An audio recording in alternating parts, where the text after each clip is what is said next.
नमस्कार, आशा किचनमध्ये आपल्या सर्वांचे खूप खूप स्वागत आहे।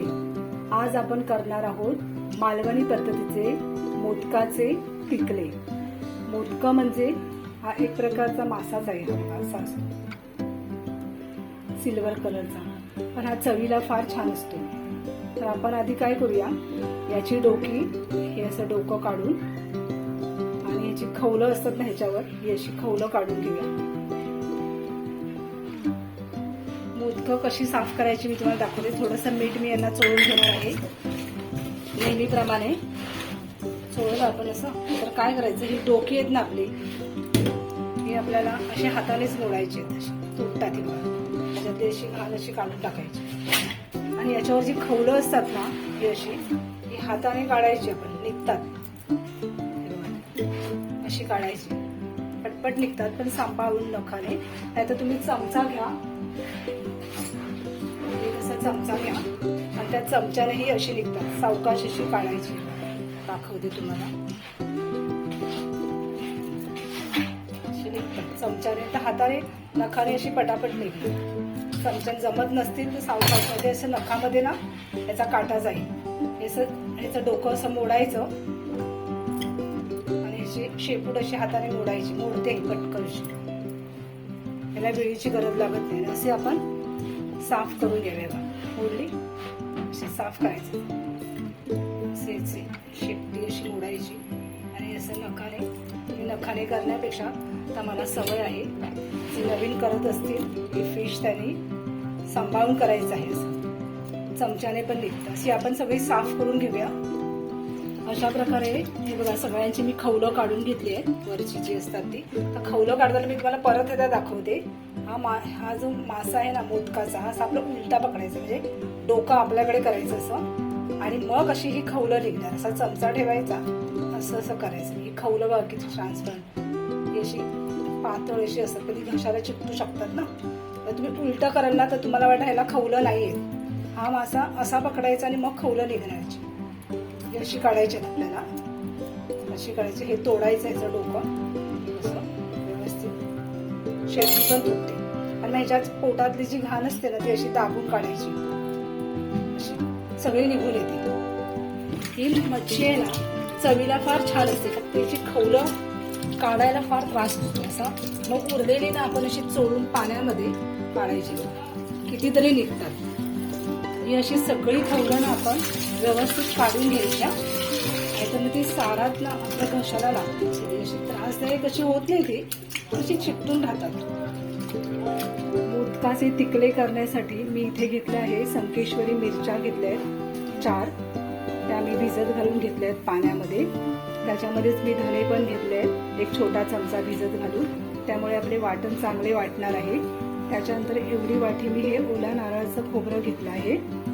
ही रंगासाठी, साराला कलर येण्यासाठी मी घेतले आहे अर्धा चमचे बेडगी, म्हणजे काश्मीरी मिरचीची पूड आहे, अर्धा चमचा हळद आहे, 4-5 लसणाच्या पाकळ्या सोडून घेतल्या आहेत। हा छोटा कांदा घेतलाय, छोटा एक मी कापून घेतलाय।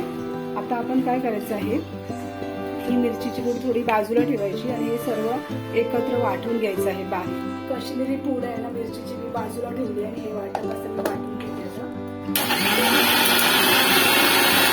वाटणामध्ये हे काढून घेतलंय, मी वाटून घेतलंय, हे पहा व्यवस्थित असं वाटून झालंय।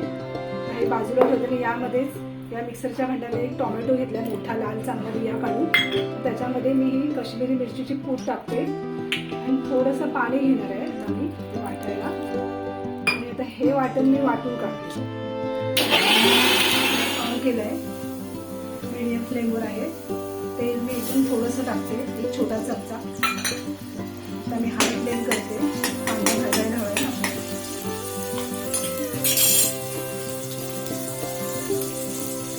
आपला कांदा भाजत झाला ना की आपण फोडणीला थोडीशी लसूण टाकायची आहे, लसूण टाकून घेतलेली, थोडीशी शेकून घ्यायची लसूण, भाजते।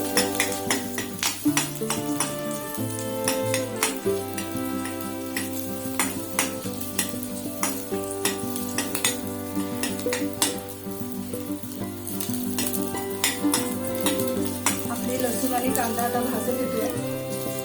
आता आपण कढीपत्त्याची पानं टाकायची त्याच्यामध्ये, तुम्हाला हवं असेल तेलाचं कमी जास्त प्रमाण करा. मी थोडंसंच तेल टाकलं आहे.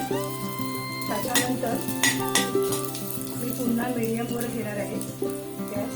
त्याच्यानंतर माझा हिंग टाकणार आहे. हिंग पचनाला चांगला असतो उन्हाळ्यात. हिंग टाकतो. आता आपण हे टोमॅटो आणि काश्मीरी मिरची पूड टाकून जे वाटलेलं वाटत आहे ते आधी टाकून घ्यायचं. त्याचा रंग येण्यासाठी आहे. मीडियम फ्लेमवर आहे. थोडंसं हाय करायचं आहे आपण. आता काय करायचं आहे, आपण वाटून घेतलंय ना खोबऱ्याचं, ते आता यात असं टाकायचं म्हणजे हा कलर छान येतो. आता गॅस हाय फ्लेमवरच केला आहे. त्याला तिखलं का म्हणतात माहितीये का, तर आपण हे जे वाटप करतो ना त्याच्यामध्येच ही मोदकं आपण शिजवून काढणार आहोत. याला उकळी आली ना की आपण ही मोदकं आतमध्ये टाकायची आहे. सारामध्ये अशी चांगली चोळून ना नळाखाली धुवून घेतलेलं. थोडं पाणी जास्त लागतं कारण याच्यावरची जी खवलं आहेत ना ती निघायला वेळ लागतो. त्यामुळे स्वच्छ अशी व्यवस्थित काढून घ्यायची खवलं. आता आपल्या साराला उकळी आली. आता काय करायचं, मीडियमवर घेते मी गॅस आणि आता सावकाश याच्यामध्ये अशी सोडायची, अशी पिळून घ्यायची पाण्यामध्ये. तळाला राहतात ना अजून थोडीशी खवलं सगळी मी काढून टाकलेली आहे. म्हणजे एक दोन राहील तर काही प्रॉब्लेम होत नाही. आता आपण असं ढवळून घ्यायचं. याच्यामध्ये मी आता 2-3 कोकमा पण टाकून घेणार आहे.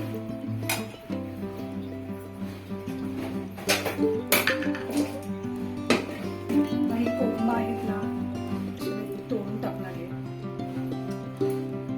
कारण मच्छीचं सार आहे, त्याला कोकम हे लागणारच आपल्याला. आता मला हवं तेवढं मीठ टाकणार आहे माझ्या अंदाजाने मी मीठ टाकलं आहे. तुम्हाला तुम्ही टाका. आता मी असं बंद करून ठेवणार आहे सार. मोदकाचे तिकले आपले शिजत आले आहे. आता मी हा मोठा चमचा घालणार नाही कारण काय होते ही मच्छी ना पटकन शिजते आणि म्हणजे आतमध्ये अशी तुटून जाणार. म्हणून आपण आज छोट्या चमच्याने ढवळायचं. आता हे शिजत आलंय ना. आता मी काय करणार, ही कोथिंबीर आहे ना अशी वरून टाकायची थोडीशी. टेस्ट साठी आपण टाकायची, छान लागते. आता काय करायचं, परत 10 मिनिटं असं बंद करून ठेवायचं. तुम्हाला हवं असल्यास कोथिंबीर टाकून झाल्यावर झाकण काढून परत तुम्ही कढीपत्त्याची थोडीशी पानं अशी वरून टाकू शकता. त्यामुळे या तिकल्याची टेस्ट अजून वाढते. तर आपण बंद करून ठेवू. आपले तिकले चांगले रटमटून शिजते आहे. मी याच्यामध्ये टोमॅटो आणि काश्मीरी मिरचीची पूड नंतर वाटून घातल्यामुळे म्हणजे एकत्र खोबऱ्यामध्ये वाटली नाही आहे. त्यामुळे पहा कसं याच्यावरती रंग किती छान आला आहे. सारामध्ये आपण एकत्र खोबरं टोमॅटो उकळून वापरतो, पण तिकलं करताना असं वापरल्यामुळे त्याच्यावर रंग पण छान येतो सारावरती. बघा मालवणी तिकले आपले तयार झाले आहे.